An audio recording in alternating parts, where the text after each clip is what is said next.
안녕하세요. 윤하리 이동익입니다. 오늘 말씀드릴 주제는 이제 이재명 대표에게 윤석열 대통령의 의료 개혁은 말 그대로 꽃놀이패라는 얘기고, 그리고 대학병원과 관련된 이제 업계에 종사하시는 분들은 지금부터라도 부업 또는 이직을 꼭 준비해 놓으시라는 얘기고, 시간이 좀 허락이 되면 마지막으로는 정부 보건복지부와 병원협회, 병협은 같은 편이냐라는 얘기에 대해서 말씀을 좀 드려보겠습니다.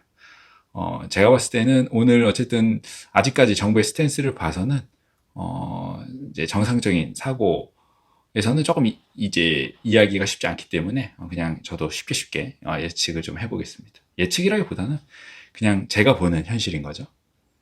이런 생각을 가지고 있는 사람도 있다. 이렇게 나름대로 살아온 사람의 생각이다. 뭐 이 정도 선에서 가볍게 유튜브로서 보시면 좋을 것 같아요.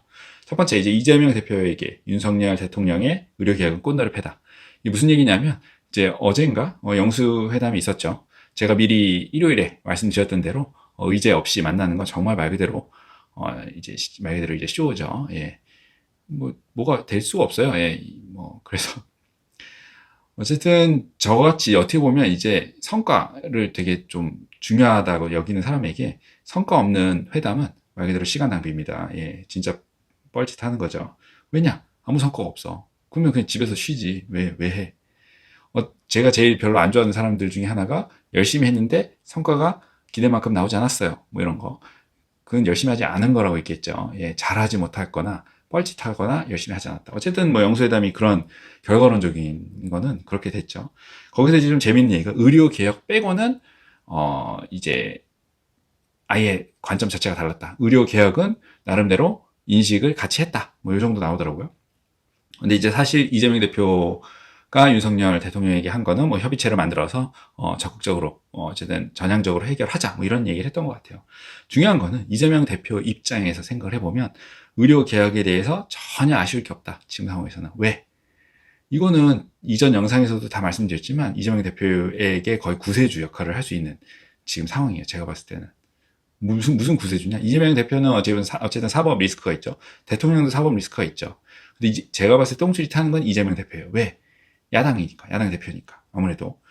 그리고 차기 대통령을 노리고 있겠죠. 그런 와중에 의료 개혁은 아주 좋은, 제가 봤을 때는 찬스를 줄 가능성이 많다. 제가 말씀드렸지만 의료 개혁이 선빵을 날리고 그 다음에 최상병 특검이 강력한 어퍼컷을 날릴 거란 얘기입니다.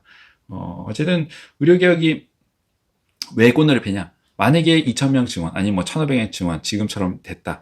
이거는 제가 봤을 때는 뭐 사실 1,000명으로 줄이던, 뭐 500명으로 줄이던, 제가 봤을 때는 지금 현재 상황에서는 크게 의미가 제가 봤을 때는 없을 수 있는 게, 왜냐? 의료 붕괴는 못 막을 거란 얘기예요. 의료 붕괴는 못 막는다. 의료 붕괴가 되면 어떡하냐? 줄줄이 사탕으로 종합병원 구조조정 들어갈 거고, 종합병원에 연관된 산업들이 있죠. 굉장히 많아요. 뭐 제약업계, 약국, 약 도소매업, 그리고 뭐 병원 급식, 간호업계, 뭐 보건 의료업계, 간병업계, 또 뭐가 있으려나? 뭐 택시업계, 뭐 KTX 업계 등등, 뭐 진짜 셀 수 없어요. 예, 진짜 셀 수 없어. 기구상부터 시작해가지고 뭐 진짜 쉽지 않죠. 줄줄이 다 영향을 받을 겁니다. 이건 막 원성이 자자할 거란 얘기지. 어쨌든 그런 면이 지금 예상이 돼 있고 이게 조금 정권에 굉장히 부담이 될 수 있다. 만약에 그러면 좋다 이거예요. 만약에 이제 와서 윤석열 정부가 의료개혁을 후퇴했다. 예를 들면 뭐 1년 유예나 전면 백제를 했다. 이러면 어떻게 되냐? 지금 여태까지 날린 세금 얼만데. 예, 이것도 역시 만만치 않을 겁니다. 그래서 이래나 저래나 이재명 대표 입장에서는 내가 봤을 때는 쉽사리 개입하기보다는 일단 지켜볼 거 관망하는 거지. 요래도 나한테 이득? 저래도 이득인데 굳이 이제 계산을 해보자면 제가 봤을 때는 의료 붕괴가 훨씬 이재명 대표에게는 뭐 완전 개이득이지. 예. 정권 자체가 흔들릴 수도 있는데 이거는 거의 뭐 어떻게 보면 저축은행 붕괴, 뭐 신용카드 업계 붕괴랑 거의 어쨌든 한 산업이 붕괴되는 거기 때문에 굉장히 강력한 효과 및 굉장히 많은 실업자를 양산할 겁니다. 실업자 및 가족들.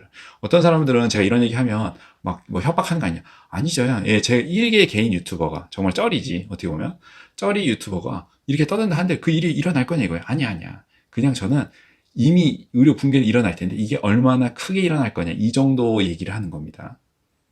그러니까 뭐 여기서 제가 봤을 때 제 유튜브에 상주하시면서 악플 다시는 분들 계실 텐데 괜찮아요. 어차피 제 영상이 크게 현실 세계에서 의미가 없듯이 여러분의 악플도 마찬가지다. 그래서 악플 다는 건 괜찮은데 어쨌든 제가 뭐 협박하거나 뭐 대중을 상대 이런 거 아닙니다. 저는 제가 보는 관점에서 말씀을 드리는 거예요.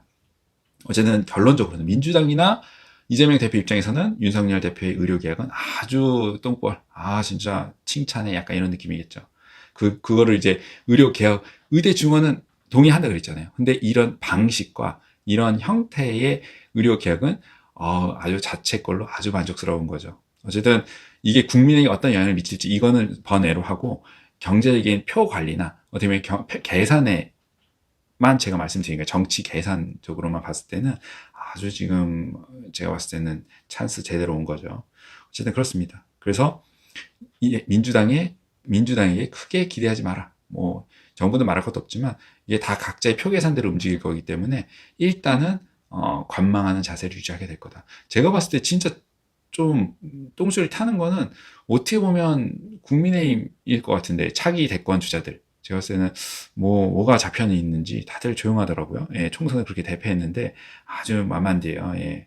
그래서 뭔가 계산이 있거나 뭐 하려나 모르겠어요. 이게 이렇게 의료 산업이 붕괴를 해버리고 국민들이 나중에 지금은 막 박수치면 좋아하지만 실제 국민들이 받는 의료 혜택이 줄어들거나 악화되면 제가 봤을 때는 차기 대통령은 당연히 민주당으로 넘어갈 텐데 그리고 의료 개혁뿐만 아니라 지금 첩첩산중이에요. 제가 봤을 때는 3년 동안 얼마나 망가질지 몰라. 그래서 어쨌든 그런 상황이다. 민주당에게도 크게 기대할 필요는 없다. 의사는 그냥 다 각자 도생이라 있겠죠. 근데 제가 봤을 때 이렇게 의료 붕괴가 일어나면 그나마 사는 사람 누구냐? 의사예요, 의사. 예, 대중들이 정말 극혐하는. 남들 다 뭐 해도 의사는 뭐 알아서 되겠지. 민영화가 되던 뭐 이거 의료 붕괴가 되면 뭐 말 그대로 개업하면 되는 거고 어떻게 굶어 죽지는 않겠지. 예, 그러니까 중요한 건 젊은 의사분들 입장에서는 조금 각자 도생해야 된다. 본인 능력을 키워라. 제가 사실 젊은 의사분들이 유튜브를 하는 이유 중에 근본적인 원인이 젊은 의사분들에게 어떻게 보면 생존 꿀팁을 알려주기 위한 건데 지금 상황에서 좀 안타까운 거는 어떻게 보면 휴학하거나 사직한 친구들에게 조금 제가 이렇게 하면 좋겠다라고 어드바이스를 해주면 좋겠는데 그게 뭐 일종의 가이드라인이 될 수 있고 선동하는 거라고 얘기할 수 있기 때문에 제가 말을 못하겠어요. 근데 굳이 팁을 드리자면 제가 봤을 때 넷플릭스 드라마 이런 거 보지 마시고 전 보고 싶은 것들이 몇 개 있는데 보지 않아요. 본다 그러면 영화 정도 봐. 2시간. 넷플릭스 뭐 요새 막 쇼츠 막 돌아다니는데 딱 키는 순간 8시간. 제가 봐서 며칠 날아가는 겁니다. 그럴 바에는 본인의 컨텐츠를 만드세요. 예, 그럴 바에는. 예, 의미가 1도 없어. 그런 거 본다고 뭐 인생이 바뀌는 것도 아니고. 나만의 이력서를 한번 써보세요. 본인의 뭐 의대생도 그렇고 젊은 전공의도 그렇고 이력서를 한번 써봐라. 그래서 빈약하겠지. 엄청 빈약하겠지. 그 빈약해야 다 빈약할 거야. 그거를 채워 넣는 작업을 지금부터 시작을 해라. 어떻게 하면 내 이력서를 하나 채워 나갈지. 그리고 무조건 해야 되는 정말 말 그대로 이제 필수적인 건 해라. 예를 들면 군대 뭐 이런 거 먼저 해놓으면 좋을 것 같아요. 어쨌든 선동하는 건 아닙니다. 선동하는 건 아닌데 어차피 개인의 선택이지만 넷플릭스 이런 거 보지 마라. 제 유튜브도 너무 열심히 보지 마세요. 이거 뭐 본다고 인생 바뀌겠냐 이거죠. 어쨌든 너무 이제 이런 쪽으로 생각하는 사람도 있으니까 참고 정도 하는 거지 본인의 각자 생각대로 사는 겁니다. 그게 맞아요. 네.